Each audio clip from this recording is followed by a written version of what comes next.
Welcome to the Big Match Theory. I'm Mangesh, and as always, I have Rohit and Abhishek along with me. Unfortunately, we are shutting down this podcast because I can't take it anymore. Just in case you haven't realized, I'm talking about United's latest drubbing against Tottenham that happened yesterday. I can't take that we are dog shit. I can't take mocking by people I used to mock, and one such guy is present in the call right now. Okay, okay. So that is something I cannot stand.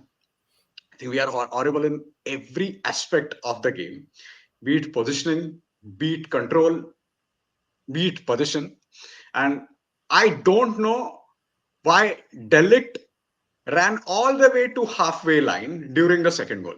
I have no idea why he did what he did. We made United made so many individual mistakes, and we also need to remember that this was Tottenham side without Son. Had he played, he might have scored a hat trick. So that would have been even more bad, even bad. So I mean, I just can't do it. And Rohit, I have a request for you. Please tell me what next week's lottery number are, because your prediction about United losing to Tottenham and Ten Hag possibly losing a job after Villa game, that might actually come true.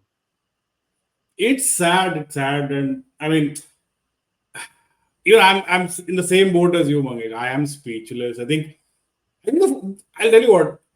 It's not the results anymore because we've had our fair share of really, really bad results over the past Yeah. game. So I am. I mean, when you got an ass kicked 7-0 by Liverpool, you lost 4-0 to Crystal Palace. You've lost. I don't want to go through the results, but when all of that has happened, bad results don't hurt you anymore. What does hurt me on a very, on a footballing sense, what does hurt me is the fact that we still, as you said, we still don't have any patterns in possession. We still don't have a style of play. We still don't have again, a grandiose term, but we don't have a philosophy in the way what we do in the field. And I have been one of the people who've always made excuses for Ten Hag because I have backed him. I still not as vociferously, but I have backed him in the past. I still hope that he can do a miracle. He won't, but I still hope that he does. But today's squad was almost exclusively made up of players that Eric Ten Hag has got into the club, or it has been players that have been at the club for a long, long time. Apart from Luke Shaw, this is pretty much a fully fit squad. So Apart from Luke Shaw. I mean, not like he was going to do anything, to be honest with you, but Yeah. this is a fully fit squad, and it as you said, it baffles me. 40% possession at home, two shots on target, never, and from the first moment, let's take even a further step back. The fact that these guys were absolutely pissing themselves when they're playing at home, they were so nervous, even just when the ball is kicked off. These guys were so nervous. They couldn't get a couple of passes in. As soon as Van der Ven and Cuti Romero they pressed up, these guys completely lost it. So it's a mental problem, it's a coaching problem, it's a tactical problem, it's a man management problem, it's a United problem. So nothing new. More things change, more they stay the same. I read a stat, by the way, on Yes, this. yes. Please, please. Points in the last 15 games. Man United 19, Everton 21. Arey yaar, this is so sad. This is Where, so depressing. where's my gun? I need my gun. I I mean, I imagine being so bad that your Everton levels are bad at the moment. Now that we're doing stats, I read another stat. Hmm. I don't know if you all have read this. If you haven't, do you know how many games in Eric Ten Hag's era United have conceded more than 3 goals? I think more than 21. 25. Yeah, 25. in the league it's 21 games. Not Oh, in the 21. league, 21. 21 or whatever it is. 20 plus games to concede 3 plus goals. That is bizarre. That is a I bizarre. cannot believe he's still at a job, especially after the 7-0. I Yeah. mean, 7-0 and now what? Back to back 3-0s, right? At Old Trafford. Yeah. United have scored one goal at Old Trafford so far this season. Both Liverpool and Tottenham have scored more at Old Trafford than United have scored at Old Trafford. Yeah. No, but Mangesh, I'll be any honest. Thank you, Statsman Dodo. But you're right. I mean, all of your points are very well taken. You're right, but I'll repeat it, man. The results don't surprise. Yeah. Yeah, of course not. You know, I wasn't kidding last week when I said I genuinely, in my heart of my, I somewhere had an inkling United will lose today. Yeah. And I can. Okay, you want me to give you a prediction? United will lose by more than 2 goals against Will. Yeah. Easily. I'm telling you right now, and he will be sacked before the international break. Against Villa? Yeah. Is that the next game? Okay. Yes. Away. Think so. I At don't Villa think Park. you will lose against Villa, but I think we will. I don't know, man. See, we are yet to play. So next game is Porto in Europa League. Yeah. After that, we play Villa. So And then there's the players will be knackered. Sorry. and then there's the international break, which is the perfect time for a manager to get sacked. Oh God. I mean, what Abhishek said. it is a Shit. perfect time No, to no, for no, no, no, no, no, manager no, to no, no, get no, no. sacked. I'm not going. And I'm not going to say it. Let it be. Okay. the international break is also a great opportunity to bring an international manager back Yeah. That's why I said I'm not going to say it. out of retirement. Are One you of, speaking of Joachim Low? Are you speaking of Joachim Low? I don't think so, and I think even Joachim Low will like. But But sorry, go on. no, go ahead. I was just going to talk about Southgate. Let's move on very swiftly from that disastrous topic. But I'm just reading out. I'm just reading out some stats from the game. 13, and just as a reminder, in case anybody's forgotten, this is Manchester United at home. 39% possession, 2 shots on target.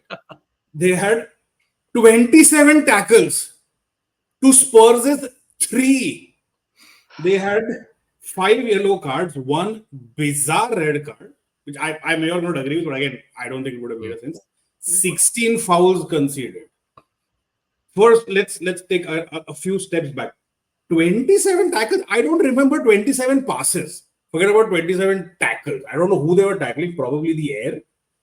But 2 shots on target, less than 40%. The actual possession stat is 39.2 at home to a sonless Spurs. Really? Sonless Spurs.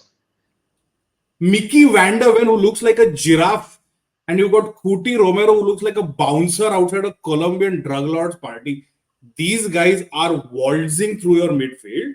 Not Romero, Ugarte, or nobody else is able to track them. If you remember, not forget about the run that Van der Ven made for the goal. You remember that acrobatic effort that Romero had on goal? Yeah. You remember when he was standing? He was standing in the fucking middle of the penalty box. How has he got there? How has nobody marked the guy? Your center halves are making runs that our forward should have made. So, But you also have to thank at the end. You should be thankful to Timo Werner, by the way.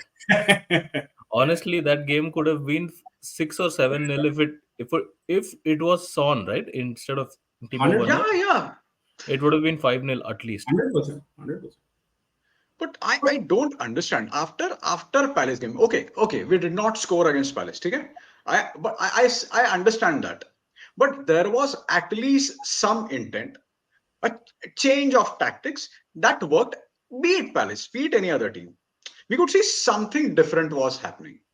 Okay, we both were a bit positive about how Xerxes drops deep and he makes space for Bruno and other players, and how Garnacho and Ahmad run behind defenders. I don't know what happened yesterday. I have no idea why there were so many individual mistakes. So I am that's absolutely baffling. I don't think it has anything to do with tactics. The entire surrounding or the environment in the club, that has been a disaster. I mean, how can you put Delit's run in for the second goal down to tactics? That is not. He ran all the way to halfway line. How is that even possible? I do not remember even Rio doing that. But I barely remember PK doing that. no, but then that's the thing, right? I mean, is it a thing that either Ten Hag is not able to communicate his ideas to the team, or the team is simply incapable of implementing what he's telling them to implement on the pitch, or maybe it's Or he has no ideas. I'm No, but hoping I it's not feel I feel he might have lost the dressing room. The players are That has not happened responding to to his ideas. almost every United manager in the past. I feel like first, I don't know what is a, and it's changing players now. Like in the past, we've always heard of players losing, well, managers losing the dressing room or the players turning on Yeah, managers. But I and there feel is like no player coming back from power that. uh, is a big thing at United. It is a big thing yeah. at Chelsea, but I think player power is a big thing at United as well. But No, the but there comes a time at the end of every manager's tenure, be it Rodgers, be it Wenger. Of course, I'm not comparing Ten Hag with Wenger or any other manager, but at the same time, that's a common pattern in any football club, at any football club. So if you are as good as say Klopp or Pep, they just don't go downhill. Hmm. I think that might have happened at Klopp's final season at Dortmund. That players after a point they stop responding to your ideas. They just don't buy into your philosophy because maybe so Klopp at Dortmund he stayed there for about 7 or 8 seasons. 7 years. 7 years. Okay, I understand it happening after 7 years for a top class manager.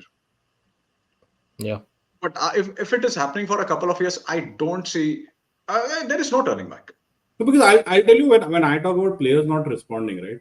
Bruno Fernandes, I was watching the game today and I was just sort of laser focused on where he's positioning himself.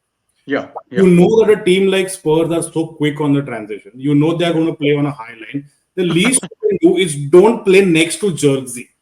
yeah, That's the least you can do. Drop back. If yeah, you're yeah, going to play as a 8, play as a 8. Don't play as a 10. That guy is just making random runs. He's not yeah, finding anyone with his passes anyways. So he's trying to get more and more involved in the game and he's just taking random ass runs and getting nowhere. And he's leaving Ugarte and Mino exposed. exposed, completely exposed. And this is oh, okay, again, right? When you know Spurs are a possession team, Spurs are a team that you know are going to bomb, and you know it is painfully easy to play through them. You've got two Yeah, pacey wingers, play on yeah. the line, make those runs. It's okay. You can play a defensive game. You can play what say Solskjaer played in his time at United, right? Ole did play on the front foot. If anything, he was very reactive. He wasn't proactive at all. But when he was Yeah, he reactive, was he was pragmatic. Yeah, yeah, he was a limited coach, but he could play a certain way. If United had done yeah, that against Spurs, I can assure you we would have absolutely battered them. But no, yeah, we want to play with a crater in the middle of the midfield where there's nobody, and these guys are bombarding it. So I think it's a bit of both. I think Ten Hag is, you know what, Abhishek, you think he's joking, but I genuinely don't think he has ideas beyond a point Yeah. because there is no reason. I'll tell you why I think that because in his third season, with the players that we had on the pitch, we shouldn't have been this bad even with 10. Sorry, even with 11. yeah, We shouldn't have been that bad. yeah, Because it's not like we were dominating with 11. It's not Hmm. like we were playing them off the park with 11. And you should be doing that at home against this person. That's so. I don't know. I genuinely, I have nothing else to say. I don't know. I mean that I think the firstly the red card was a little. When I saw it first, unfair. I Yeah, thought okay, it was. I thought it was a red, but then when I saw the replay, I It's a thought bit it harsh. was. He slipped. He slipped. yeah, he Yeah, slipped. it was a little harsh, and I don't think it was a red card. But still, even with it, it's not like as you said. With it's not like with 11 men you were like it was a it was actually Tottenham were completely dominating, Yeah, even with yeah, 11 men. I honestly don't know what is. I, everyone asks the same question. What is his style of play after 3 years? Do you know? Nobody yeah. We knows. don't know. Nobody knows, and that is the biggest problem with. And I think that's going to be the same problem with whoever comes in next. Until you have a defined, because you see what when Ralph Ragnick was at United, he said one thing about Klopp and Pep is that it's not just they know what they want to play. They want to know the style and the culture they want to set at a football club, and they have people around it who will help to be able to support that entire culture, that formation, not just the formation. It's the style of play, what is a football, and everyone around them supports them correctly. At United, it's always been the case of now Ten Hag, like I don't know. I used to think he was an amazing manager at Ajax. Maybe I'm wrong. Maybe we were all, we were all incorrect about it at that time. But I thought when he signed for United, I was like, oh yeah, he's a great. He could be a really good manager. But now, I don't know. I'll tell you what. I've got a point there.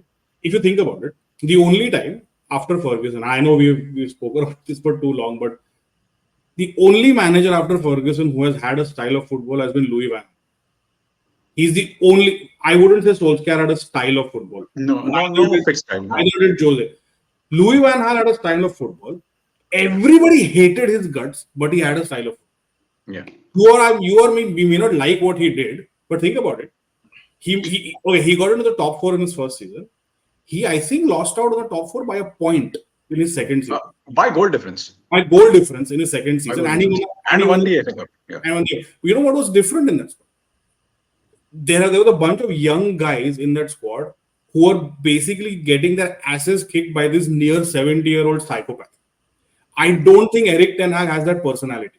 What United need right now is someone like Louis Van Gaal. They don't need a Jose. They don't need a Moyes. They need a psychopath who is going to absolutely kick them and do whatever Louis Van Gaal did in those 2 years. Because that is the only way this lot is ever going to have a style. You need someone like him. I don't care. I don't even know who that is. But you need, maybe Louis can come back for a season. So There is an psychopath. No. Give it to No. give it to Kino till the end of the season. Yeah. All or nothing. Bas. But honestly, no, sorry. Go on. Dodo had some more words to crack. No. Go ahead. I'm just enjoying it. This is just entertainment for me. This is a therapy. This is like a therapy to you, right? Yes. This is therapy for everyone. This is therapy for you guys, so you can take out your frustrations. And this is therapy for me for 10 or 12 years of my football watching life before Ferguson retired. Lads, what happens in the next two games? Yeah. So what are we going to be discussing about next weekend? Who is the next person to replace Ten Hag? I'm pretty sure that's going to be our next topic. I think so. Next. I don't think he survives this. I think if United are smart, they should go for Tuchel. Tuchel is available now, right? But they didn't take him in the summer, right? I don't think they'll go back for it. I mean, if they are smart at this point, they should just go back to him. I don't think that survives. Yeah. Okay. Actually, there is no other manager. I cannot think of anyone else. Tuchel is the only choice I can think of. I cannot think of anyone else. Zizou. Solskjaer back for part 2. Thank you. As much as I love Ole, no. Ole 2.0. Okay. I think we should. Let's move on, man. No, I can't take this anymore. Why? Yeah. There's so much to talk about when it comes to United at the moment. Yeah. We want other fans to tune in too, by the way. We just don't want everybody to tune into two guys crying. I guarantee you, every single fan in the Premier League is going to come and tune in to watch to hear two United fans being frustrated about United. I guarantee you, more than wanting to hear about their own teams, they will love watching United fans at the moment. We have two Mark Goldbridges, so yeah, that works.